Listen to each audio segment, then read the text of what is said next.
Your daughter crossed my line. Consequences were inevitable. Your arrogance pulled that trigger, Caroline. Your daughter violated my boundary, Caroline Strohmeyer snapped, her voice slicing across the lawn before I even reached the spot where my little girl lay curled around her arm. The enforcer in crimson stood there smugly, one heel dug into the perfect edge of her grass, a violation notice already thrust toward my chest as if paperwork could erase what she'd just done. I didn't look at the page. I looked at the launcher still hanging from her shoulder, the matte black animal deterrent she wasn't licensed to use, the one that fired rubber impact rounds at velocities no homeowner should ever touch. You fired a calibrated projectile at a child, I said, my voice low enough to shake something inside her. And you don't even understand what that weapon can do. Her eyes twitched, just a flick. But I saw it, the crack in her certainty. Stay with me and hit subscribe right now, because this moment decides everything. This story isn't slow. It doesn't unwind gently. It collapses fast. And if you've ever faced someone who thought a rule mattered more than a human being, you already understand why this has to be told. My name's Graham Mercer, I said, finally lifting my eyes from my daughter to the clipboard queen. I designed the systems your father pretends he can still operate. Caroline's spine stiffened. So did her grip on the launcher. She'd spent years ruling Summit Ridge with policies, citations, and intimidation, never expecting someone with actual expertise to stand in her way. But this wasn't pride, this wasn't territory, this was my child. And the cracked yellow ball lying beside her, a harmless piece of plastic she'd chased with a smile seconds before impact, felt heavier than anything I'd ever carried in my career. The officer of rules tried to recover her composure. Your daughter trespassed, and I defended my property. Property doesn't bleed, I said softly. People do. Ava whimpered, her small voice trembling, and everything inside me rearranged itself into a single purpose. Her tears weren't just fear, they were confusion, betrayal, the wrenching disbelief that someone would hurt her for crossing a line she could barely see. This wasn't about HOA boundaries. This wasn't about a ball. This was about safety, hers, and every child who played on this street. Where are you watching from? I asked quietly, not to Caroline, but to the invisible listener riding this moment with me. Because in places like Summit Ridge, this isn't rare, it's just hidden. Caroline stepped closer, waving her violation notice like a shield. You're responsible for her injury, the tyrant in heels insisted. If she stayed off my lawn, she'd be fine. A breath left me, cold, disbelieving, slow.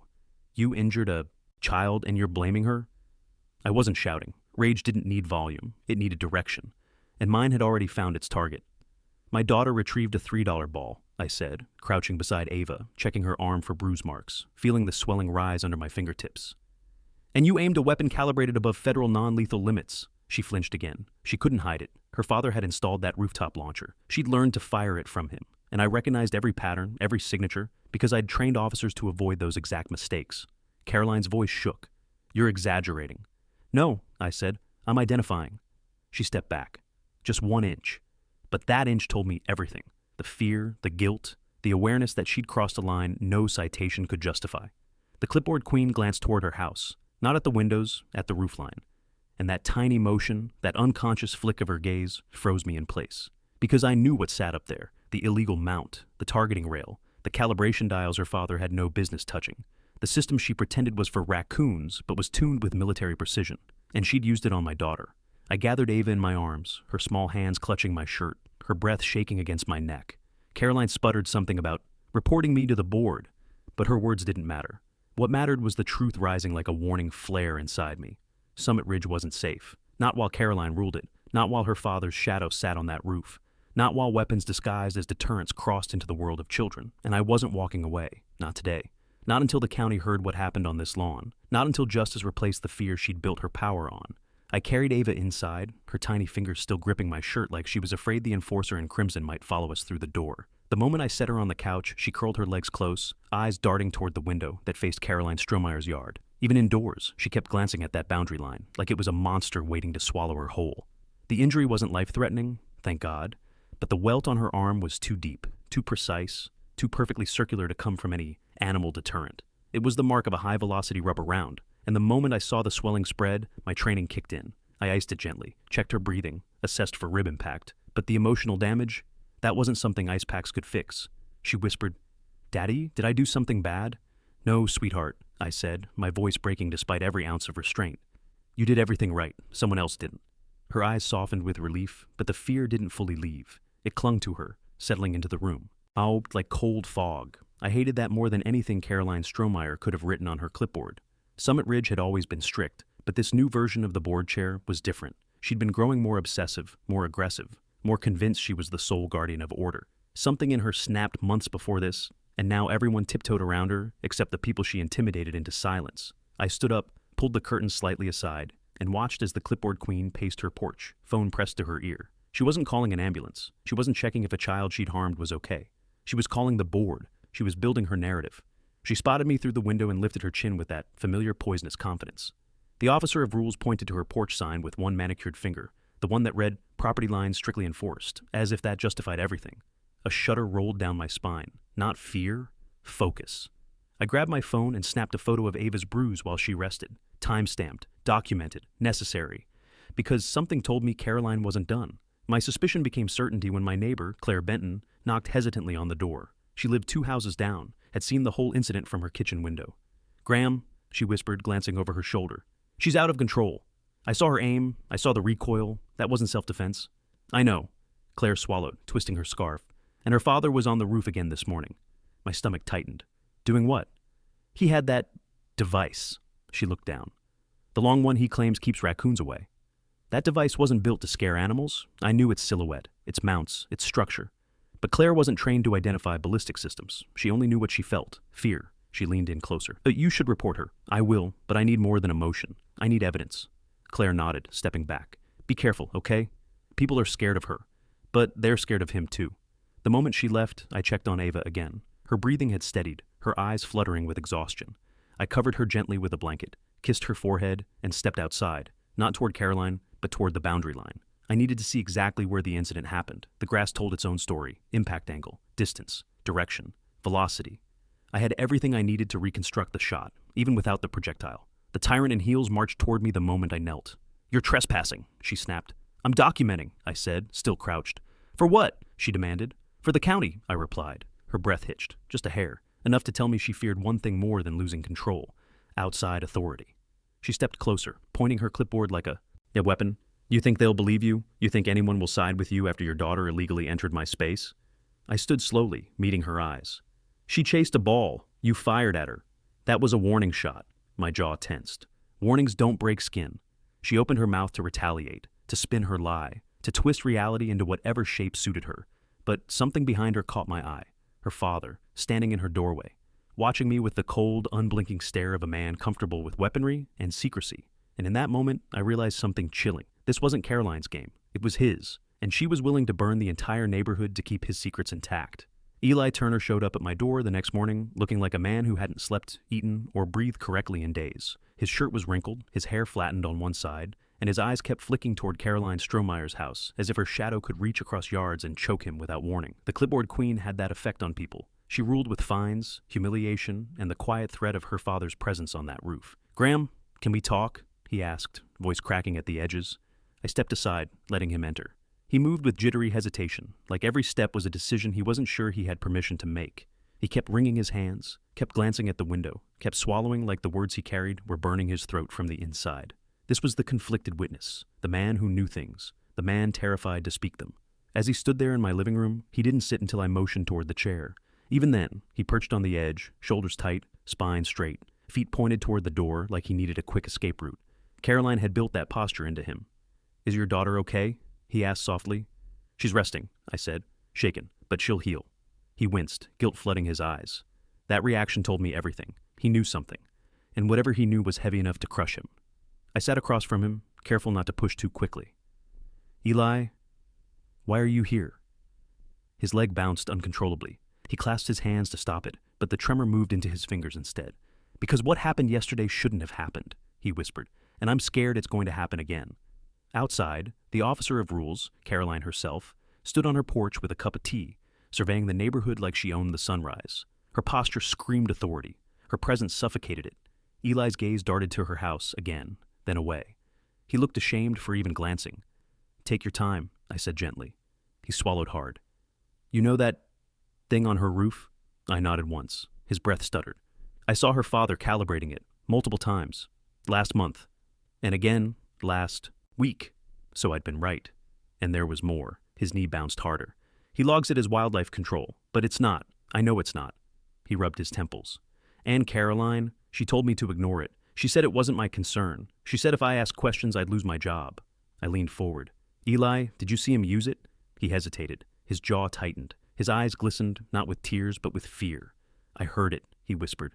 Once, late at night, and she laughed afterward. Not loud, just proud. He shivered as if the memory itself left frost on his skin. She told me she was practicing deterrent angles. She said she was preparing for neighborhood risks. And she said if anyone complained, she'd blame you because you had the knowledge to misinterpret things. There it was, the internal conflict tearing him apart. He wanted to help. He feared losing everything. He feared her father more. His hands shook openly now. He pressed them between his knees to steady them. What happened to Ava wasn't an accident, he said quietly. I think the first shot came from the launcher, and not the handheld one.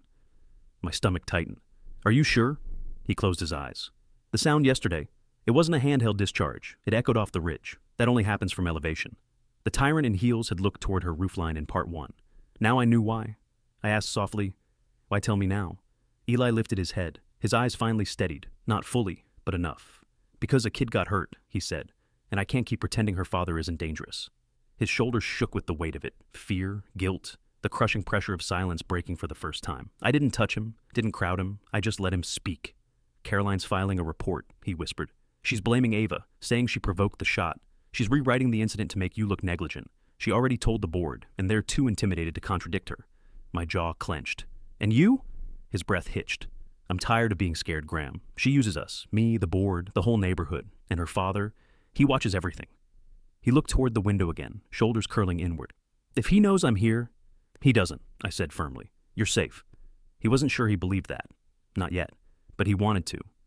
Eli, I said quietly, I need you to tell this to the county. He froze, breath trapped, eyes widening with dread. That's the only way to protect everyone, I added, including you. His throat moved in a hard swallow. He didn't answer, but he didn't say no.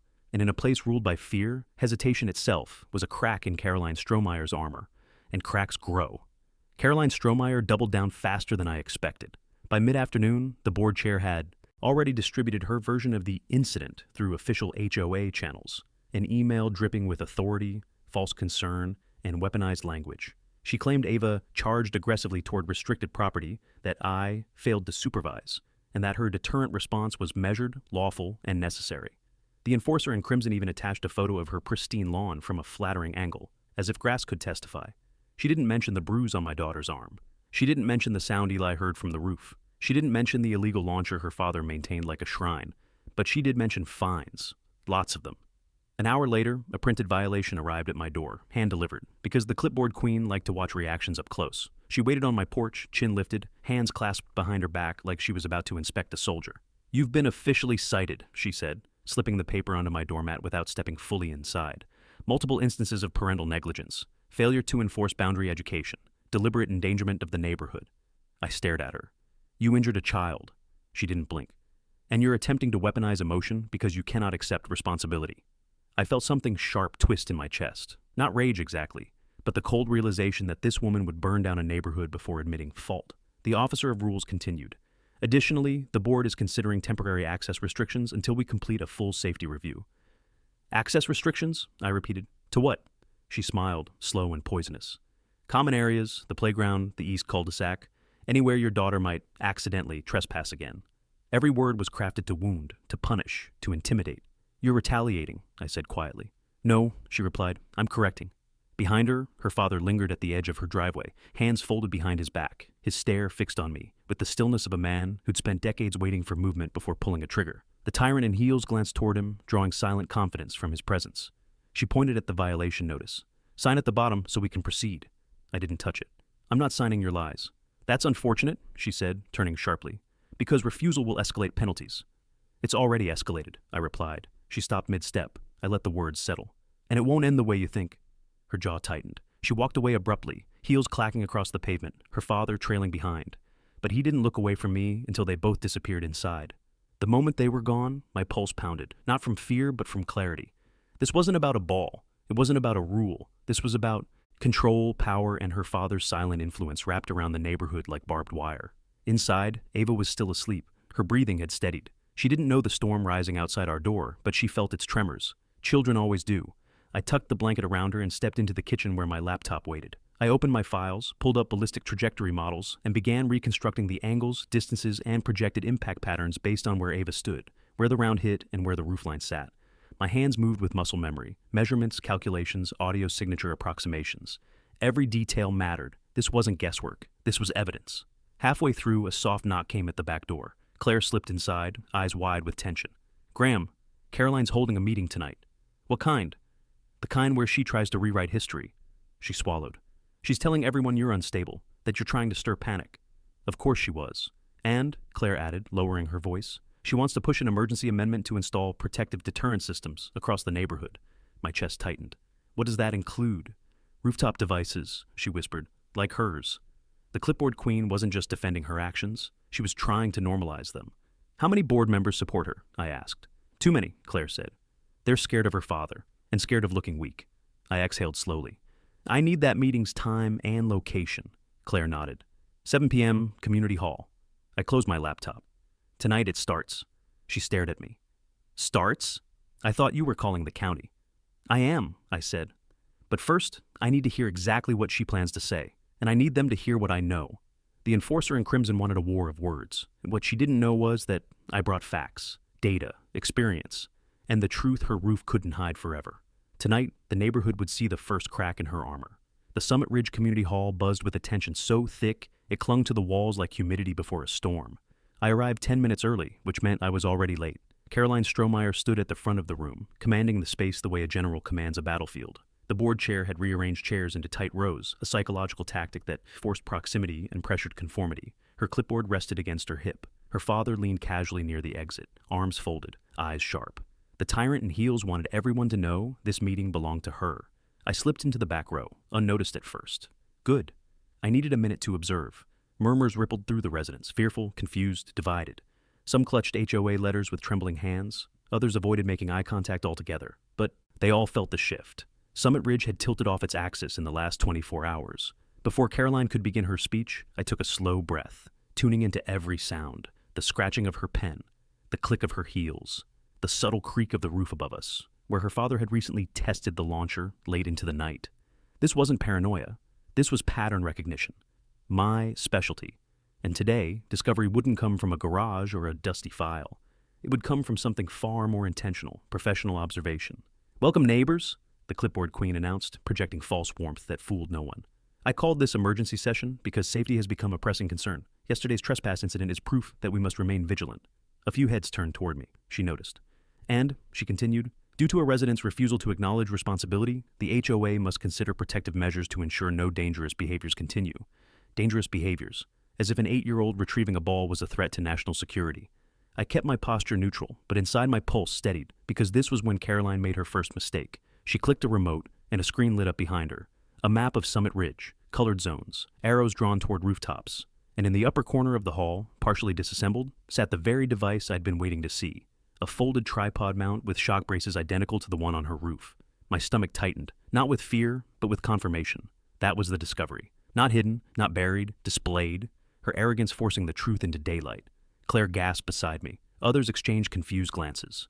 Caroline lifted the tripod piece with theatrical flair. "This," she declared, "is what responsible homeowners use for wildlife deterrence, and we may require more of these throughout Summit Ridge." A collective silence fell. This was my moment. I stood. Her eyes narrowed instantly. "You're not recognized to speak."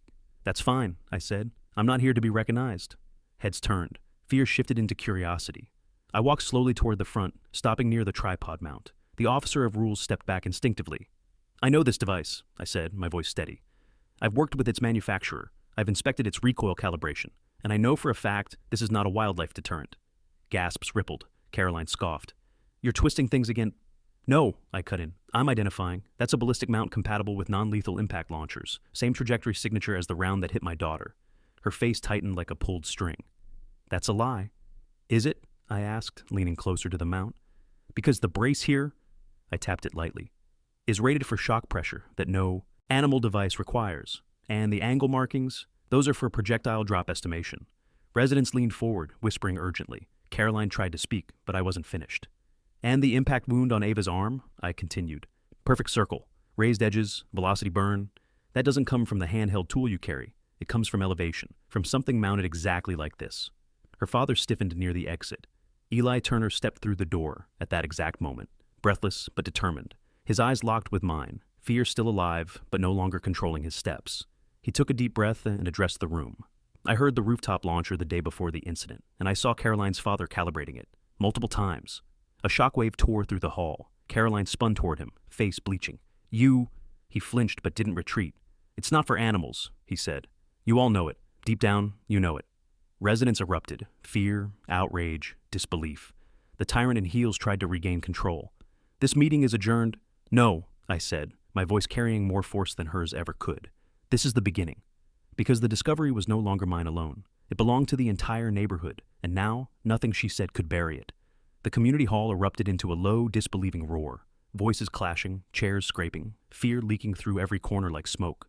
But Caroline Strohmeyer didn't flinch. The board chair adjusted her blazer with icy precision, chin lifted as if the entire room were nothing more than a misbehaving committee she could shame back into order. Her calm was a mask, a thin one, and for the first time, everyone could see the cracks. I kept my gaze locked on her, while Eli Turner stood frozen beside the door, his confession still echoing like a dropped glass. The enforcer in crimson didn't look at him. She looked at me, like she was calculating distance, angles, consequences. I recognized that look. It was the same one her father had used through his scope. "Enough," she snapped, her voice slicing through the noise. "These accusations are baseless. This," she gestured sharply toward the tripod mount, "is standard HOA equipment for animal control. And this meeting is officially over." But people weren't listening this time. A woman in the front row whispered, "Animal control doesn't require rooftop launchers." A man beside her muttered, "Her father's the only one with access to the roof keys." Someone else said, "What else have they been hiding?" The clipboard queen lifted her hands as if the room were a classroom she still believed she could discipline. "Sit down, everyone. The HOA has protocols." "Protocols don't involve shooting a child," a resident near the aisle blurted. Everything stopped. The air turned electric. Caroline's jaw twitched as I stepped. Closer. Not threatening, just steady, letting the truth stand beside me like a silent witness. "You escalated this," I said quietly. "You brought the tripod here. You made the room look at it. You put yourself under their microscope." Her eyes flashed. "You're exploiting their emotions." "No," I replied. "I'm correcting your lies." She opened her mouth, but the tyrant in heels underestimated the room, because now every resident leaned forward, listening, analyzing, awakening. And then the moment that changed everything happened. Her father moved. Subtle, almost invisible, a small shift of weight near the exit. But I noticed. And so did Eli. The officer of rules turned toward him instinctively, like she knew her father's smallest movements the way others knew the ticking of a clock. Fear flickered in her eyes. Real fear. Good. Truth should scare liars. Before she could regain control, I stepped away from the mount and toward the center aisle. I needed to anchor the narrative before she snapped it back into her hands. "I inspected that launcher wound myself," I said, addressing the entire room. "The depth, the shape, the burn pattern. They match a projectile fired from elevation with high initial velocity. Only one house here has a roof access point capable of supporting that mount." Dozens of eyes drifted to Caroline automatically. She felt it. The shift. The power sliding out of her grip like sand. "You're twisting professional terminology to scare everyone," she shouted. "No," I said. "I'm using my training. You wanted the HOA to weaponize fear? I prefer clarity." Eli inhaled shakily and added, "I heard you arguing with your father about timing the day before the shot. I didn't understand it then, but now—" "Stop talking," she hissed, taking a step toward him.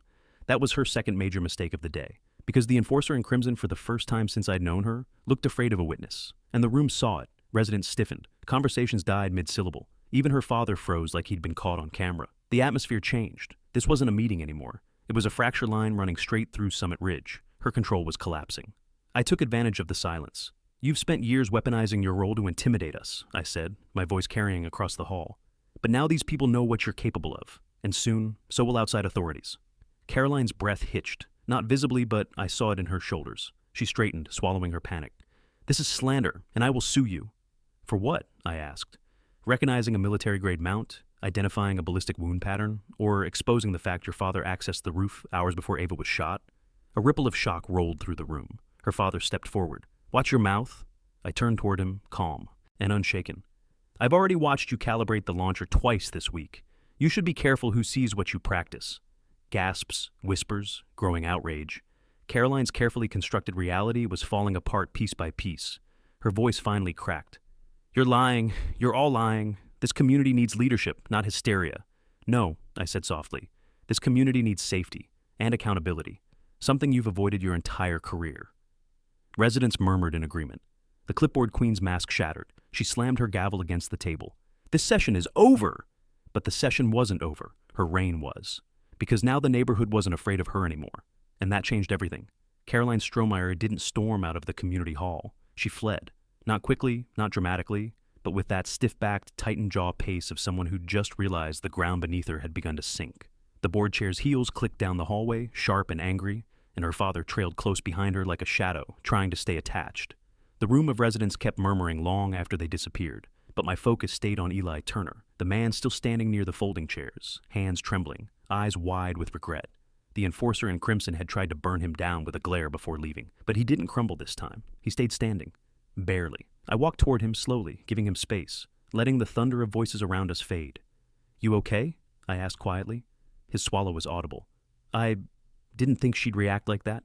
"She reacted like someone cornered," I said, "which means your truth matters more than you realize." His shoulders sagged, and for a moment he looked younger than his age, weighed down by guilt he'd carried too long. The clipboard queen had leaned on him for years, threats disguised as reminders, pressure disguised as leadership. I'd seen men like him before, good men, buried under the wrong loyalties. He rubbed his palms together. "Trent, I didn't want to be part of any of this, I swear, but she kept telling me it was for community safety, that the mount was just deterrence, that her father was only testing equipment. And you believed her?" His eyes darted to the tripod still sitting in the center of the hall, like a crime scene prop no one dared approach. "I wanted to," he whispered. There it was, the internal fracture, the conflict that had been eating him alive throughout this entire nightmare, and part of me hated that I understood him. "She used you," I said gently, "and now she's terrified you'll finally stop letting her." He nodded once, slowly, like a man admitting a truth he'd been afraid to think, let alone speak. Residents began leaving, clusters whispering, glancing back toward where the tyrant in heels had disappeared. The hall emptied, lights buzzing faintly overhead. Eli sat, elbows on his knees, staring down at the scuffed floor. "I can't let this stay on my conscience," he murmured. "Ava could have—" His voice caught. "She could have died." "She didn't," I said, steadying him. "Because we're still here. And now, we need the truth you've been carrying." He lifted his eyes, and for the first time that day, he didn't look afraid. He looked determined. "I'll tell you everything," he said. "All of it." This was the moment I'd hoped for, but not this soon, not this raw. I sat beside him. "Start wherever you need to." He exhaled shakily. Her father had access to the maintenance keys. Not me. Never me. He took the roof key every week supposedly for gutter inspections. But I knew something was off. He'd stay up there for nearly an hour sometimes. The officer of rules had always insisted her father was just helping the HOA, but I'd seen the man's posture, rigid, focused, military-like, and now the picture sharpened. Eli continued. 3 days before Ava was hit, they argued, loud. She told him the patrol schedule needed adjustment. He replied something about timelines and line of sight. It scared me, Trent. I didn't know what it meant then. "But you do now," I said. He nodded. She wanted tighter control over the community. He wanted a demonstration, something that scared everyone back into obedience. They didn't want to hurt Ava, but they didn't care who got caught in the line. My stomach tightened. That was worse than I thought. Far worse. "And there's more," Eli whispered. He stood abruptly, pacing, hands twisting together. His internal struggle was visible in every step. Fear against conscience, loyalty against morality. Finally, he faced me. "I know where her father hides the firing records, the drone footage, the calibration logs." My heart kicked against my ribs. "That could prove everything," I said. "It will," he replied, "and I'll take you to it, tonight." I stepped closer. "Eli, you sure?" "They almost killed a little girl," he said, voice breaking. "I'm not covering for them anymore." For the first time since this nightmare began, the direction shifted. We weren't reacting anymore. We were preparing. And Caroline Strohmeyer had no idea that her strongest pawn had just switched sides. We left the community hall through the side exit, the cold air snapping against my face like a warning. Eli Turner walked beside me, shoulders stiff, eyes scanning the shadows as if the board chair might materialize out of them. After everything he'd just confessed, the fear made sense. Caroline Strohmeyer wasn't the kind of woman who let control slip quietly. The enforcer in crimson lived for dominance, and losing a pawn like Eli, that would send her spiraling. "Where are we going first?" I asked, keeping my voice low. He swallowed. "Maintenance shed behind the tennis courts. Her father keeps a duplicate logbook there. Not the main one, the one he updates manually." That lined up perfectly. The clipboard queen always strutted around pretending every HOA system was digitized and flawless, but I'd seen enough of her habits to know she preferred paperwork she could hide. If her father was anything like her, he'd rely on the same secrecy. We passed through the dimly lit path behind the clubhouse. Sprinklers clicked in the distance. Porch lights blinked on and off as residents settled into their nightly routines, completely unaware of the rot festering above them. And yet, I found myself wondering how many families Caroline had intimidated over the years, how many quietly endured what I was only now understanding. Eli stopped at the chain-link gate behind the tennis courts. He pulled a key from his pocket. His hand shook. "You sure she doesn't know you have that?" I asked. "She gave it to me," he said bitterly. "Told me I was responsible enough to be her backup." Translation? She wanted a scapegoat if anything went wrong. Typical tyrant in heels behavior. Delegate the risk, claim the power, weaponize the fallout. He unlocked the gate, and we slipped into the narrow corridor leading to the maintenance shed. The air smelled like fertilizer and old paint. Crickets hummed in the bushes. My pulse thudded in my ears, not from fear, but from focus. Everything we'd gathered so far hinted at far deeper planning from her father. And the officer of rules didn't just enforce policies, she built them like traps. Eli stopped at the shed door. Another key. Another breath. Inside, the small room buzzed faintly from an overhead bulb. Rakes lined one wall. Buckets of chalk lay stacked. Shelves held binders, dusty clipboards, and cleaning supplies. But Eli ignored all of it. He went straight to the tall metal locker in the corner. He opened it, and there it was. A canvas satchel, a stack of handwritten calibration charts, a small lockbox. He looked back at me. These are the firing logs, the timestamps, his maintenance notes, everything he didn't want uploaded. That was the first time the air truly shifted. This wasn't rumor. This wasn't assumption. This was evidence. I moved closer, scanning the papers without touching them. Precise handwriting, measurements, weather notes, angles, dates, including the day Ava stepped onto Caroline's lawn. My jaw tightened. "You didn't know about these?" I asked. "I suspected," he admitted. "But I never had proof. She kept telling me it was all protective surveillance, that it was no different from a neighborhood watch." The clipboard queen always knew how to twist language. "You did the right thing coming forward," I said. "But this is only the first half of what we need." He nodded slowly. "I know. You need the roof logs." 2. "And you said her father keeps them somewhere else." "Senior center storage room," Eli whispered. "He volunteers there. It gives him access without suspicion." A chill moved through me, not from fear, but from how cleverly their system had been built. "Then that's our next stop," I said. He hesitated, breath catching. "Trent. Once we take those logs, she'll know it was me. Caroline won't hold back." "She already broke every boundary she could," I replied. "Now we break hers." His fear didn't disappear, but it reorganized itself into resolve. We stepped out of the shed, locking it behind us. The night felt heavier, but the path ahead, finally, had a direction. Proof existed, and once we reached the senior center, the entire truth would be undeniable. Caroline Strohmeyer had relied on secrecy for far too long. Tonight, her cover began to collapse. The walk to the senior center wasn't long, but every step carried the weight of what Eli and I were about to do. The small town quiet around us felt deceptive. Porch lights glowing warmly, a dog barking in the distance, the hum of an air conditioner kicking on. But beneath it all was the tightening grip of a woman who'd built her entire identity on control. And tonight, that grip was about to crack. Eli kept glancing over his shoulder as we crossed the street. She's probably already called him." "Maybe," I said. "But Caroline Strohmeyer doesn't expect anyone to challenge her. That's our advantage." He nodded, but his jaw twitched. The board chair had shaped him for years, trained him to obey, conditioned him to freeze, convinced him her dominance was inevitable. But now, something in him had finally broken free, and he walked with that fragile, newly formed courage of someone stepping into the light after a long time in the dark. The senior center loomed ahead, its windows reflecting the street lamps. It was quiet, locked for the night, but Eli moved with certainty toward the staff side entrance. The enforcer in crimson had always bragged about community involvement, but the truth was simpler. She and her father positioned themselves anywhere oversight could be manipulated. Eli inserted a key card. "He gave me this months ago, said I'd be helping with inventory." The lock clicked. We stepped in. Inside, the faint scent of lemon cleaner mixed with old carpet. Bulletin boards lined the walls, filled with flyers for bingo nights, quilting groups, and volunteer schedules. It all looked harmless. Ordinary. But the clipboard queen never used a space unless she could weaponize it. Eli led me down a hallway toward a service closet near the back of the building. "He keeps the roof calibration files in here," he whispered. "Said it was safer than keeping them at home." Safer? Meaning less traceable.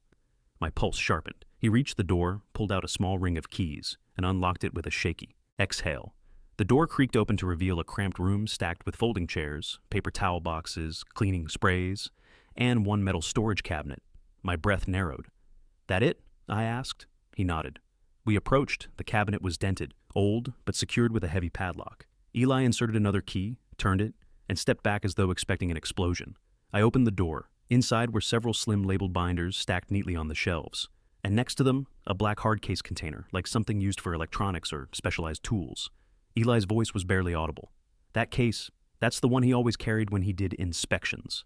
I pulled it out carefully, feeling its weight. Not heavy, but dense, intentional. The tyrant in heels didn't leave anything to chance, and neither did the man who taught her everything she knew. The moment I unlatched it, the air in the room seemed to thicken. Inside were folders, memory cards, and a compact device with a digital timestamp display.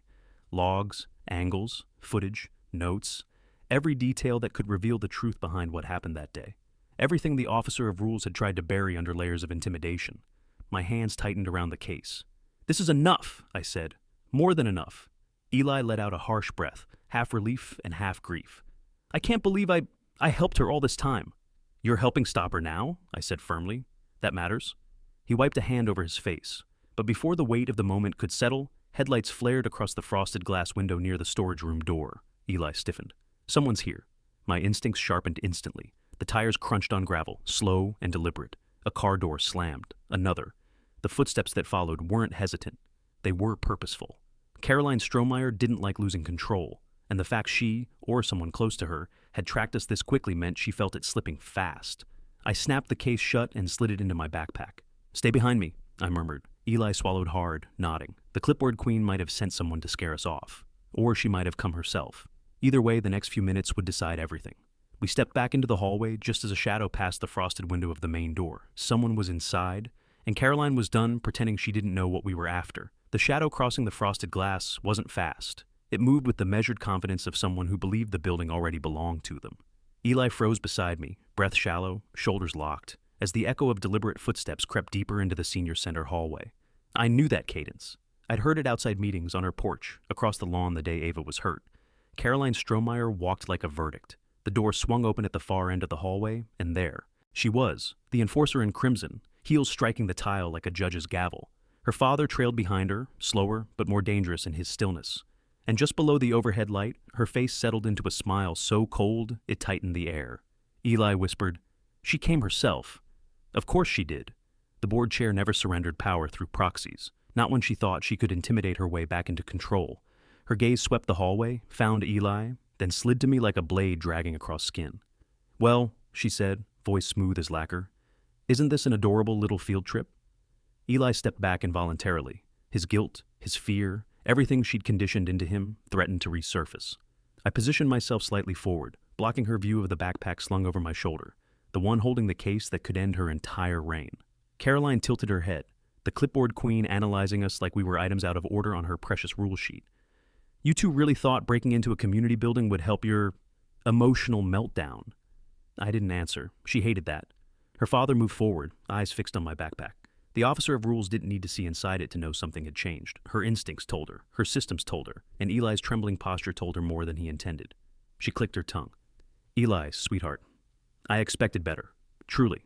After everything I've done for you, after all the trust I've given, you used me," he whispered. Her expression didn't falter, but her eyes sharpened. "I guided you," she corrected. "That's what leadership is. Someone has to make the difficult choices around here. And you chose to hurt a child," I said quietly. Her father stiffened. Her face twitched. I'd hit the right nerve. She recovered quickly, stepping forward, heels echoing deliberately. The tyrant in heels knew the art of psychological warfare. "Let's not dramatize this, Trent. Accidents happen. Children wander. Parents don't pay attention." Eli flinched. Rage surged through my chest. "That was no accident," I said, voice steady. "And you know it." The hallway filled with the faint hum of the building's HVAC system, like the entire structure was holding its breath. She studied me closely, measuring how far she could push. Then she smiled again, a slow, poisonous curve of lips. "Give me the case," she said softly. Eli sucked in a breath. I didn't move. "You're not getting anything." "You're playing a very dangerous game," she whispered. "You think those papers matter? You think anyone will believe you over a sitting HOA board chair and a decorated veteran?" She gestured to her father. "You're a construction foreman who's angry and emotional. This won't end the way you think." "This isn't about me," I said. "It's about Ava." For the briefest. Second, one heartbeat, something like annoyance flashed across her face. Not fear, annoyance. As if a child's injury was nothing more than an obstacle in her path. Her father stepped forward.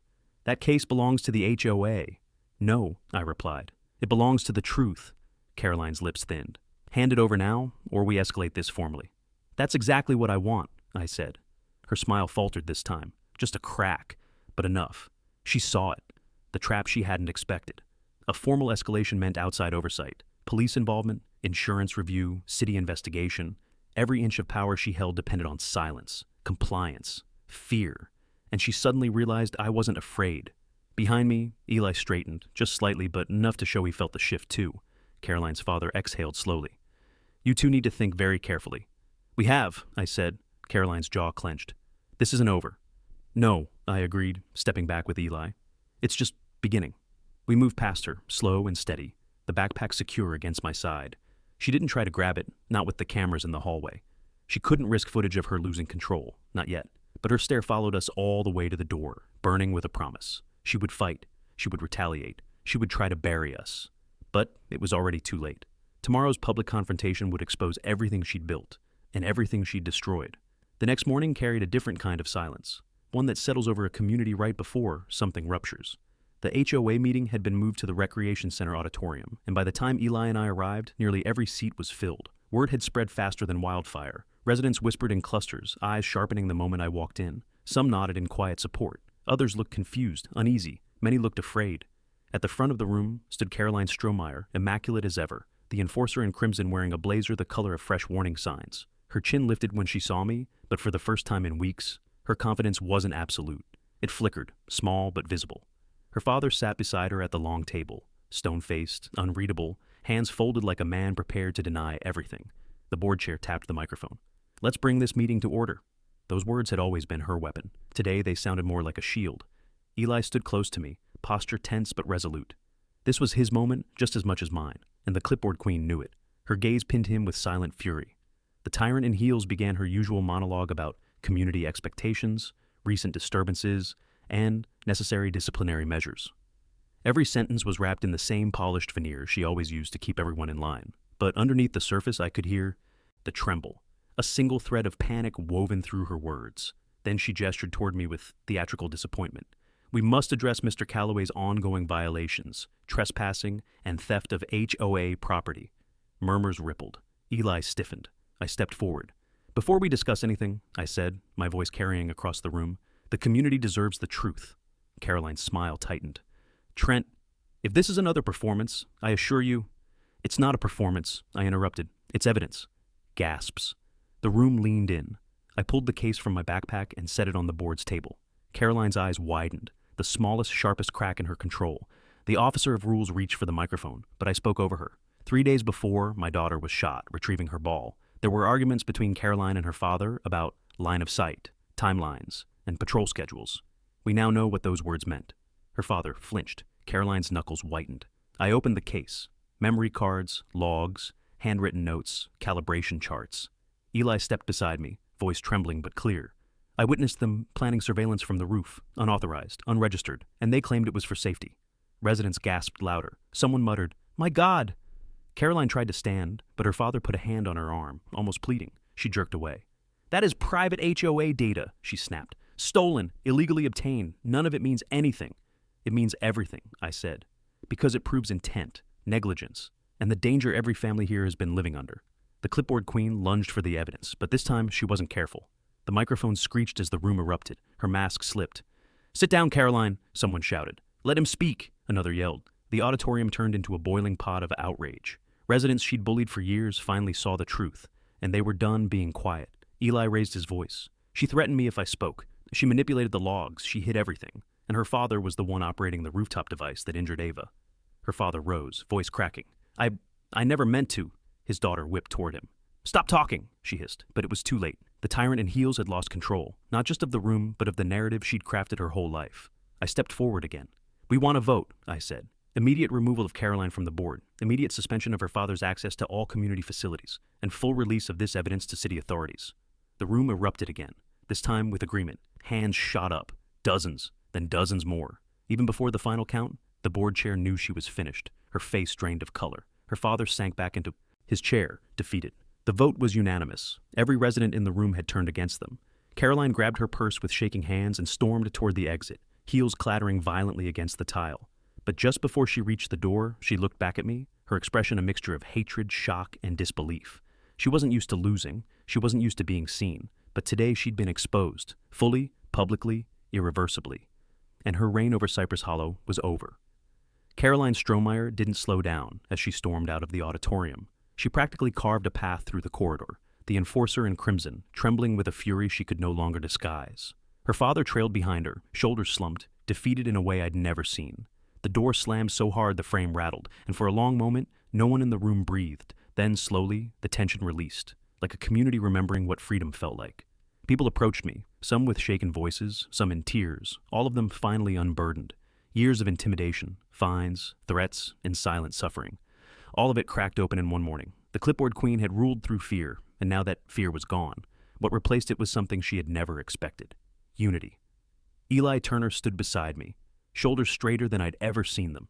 He looked out across the crowd, neighbors he'd been afraid to stand beside for so long, and he exhaled, his guilt replaced with something steadier. "I didn't think they'd believe us," he murmured. "They believed the truth," I said. "That's something she never trusted them with." He nodded slowly, watching as residents gathered in clusters, talking, planning, comforting one another. The tyrant in heels had spent years dividing people. Her removal stitched the gaps instantly, like a wound finally allowed to heal. The board members who remained stepped forward, visibly shaken but grateful.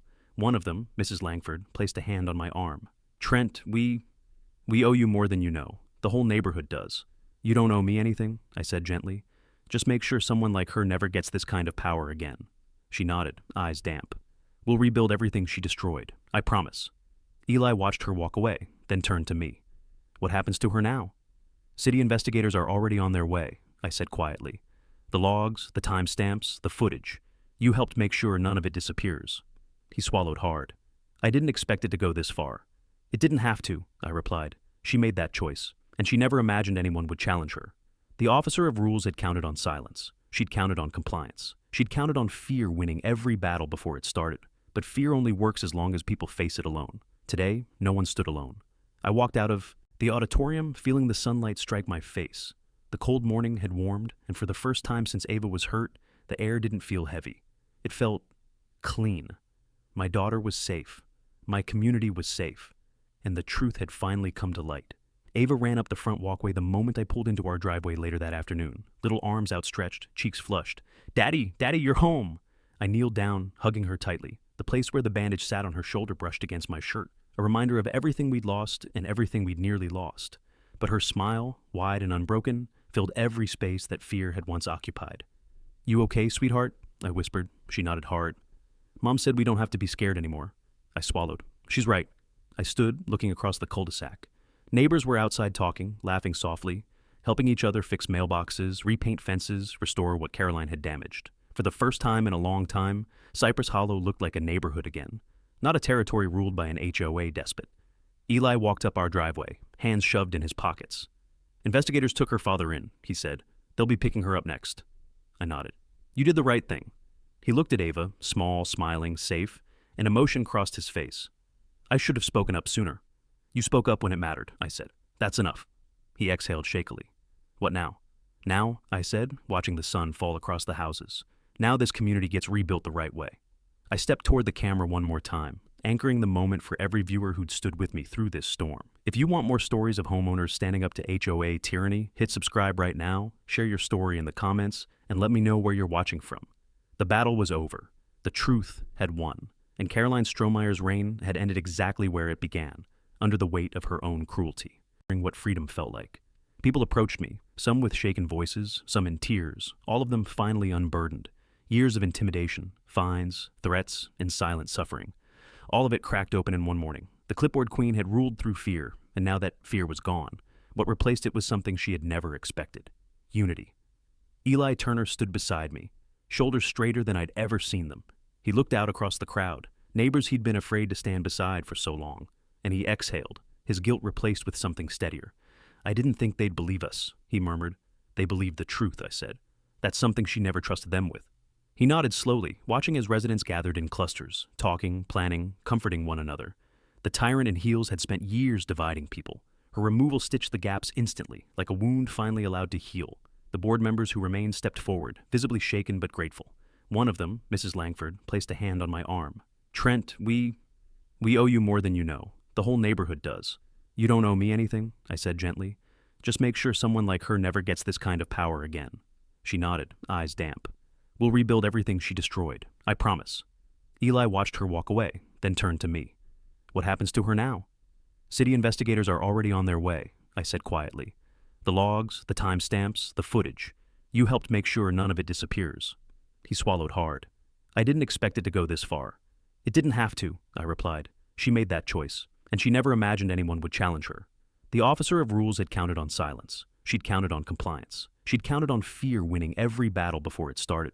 But fear only works as long as people face it alone. Today, no one stood alone. I walked out of the auditorium feeling the sunlight strike my face. The cold morning had warmed, and for the first time since Ava was hurt, the air didn't feel heavy. It felt clean. My daughter was safe. My community was safe. And the truth had finally come to light.